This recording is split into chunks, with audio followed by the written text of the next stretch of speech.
So Elon Musk, and you've already covered this on your other channel, announced that they were the first human with a Neuralink implant. So for people who have not been paying attention to that, the thing on the right is, size of what? So a dollar, but thicker. And then you got these optical fibers.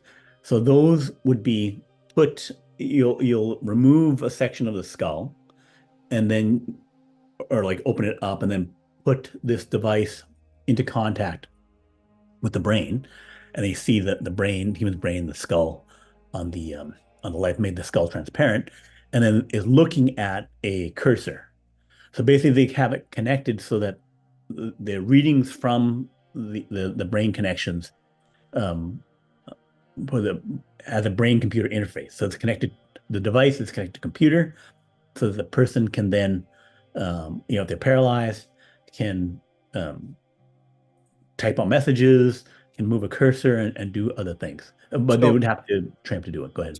so my understanding, I don't know if you're going to have more pictures, but Yes, I have a few more pictures. Yeah. okay, let's go ahead then.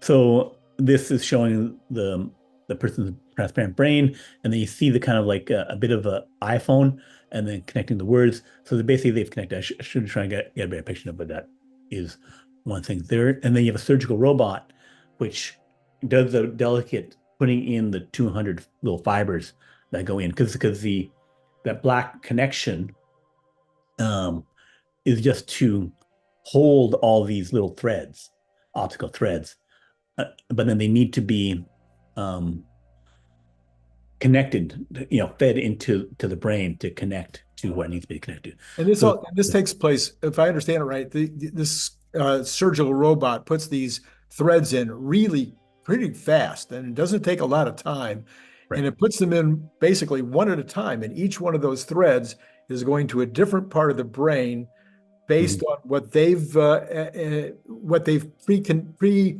assumed or pre recognized as, if we put these threads in these various parts of the brain, we'll be able to connect neurologically to the function that we're shooting for. So they might be shooting for a function that has to do with a person who's paralyzed. They might be shooting for a function that has to do with somebody who has lost their sight and can't be, and this loss of sight can't be solved any other way.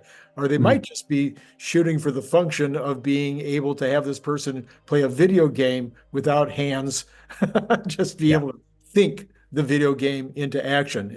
Do I have that pretty close to the right? Right. Right. Yeah. So yeah. So you're connecting to functions, and depending upon the condition, because right now it's approved for ALS and for spinal cord injuries.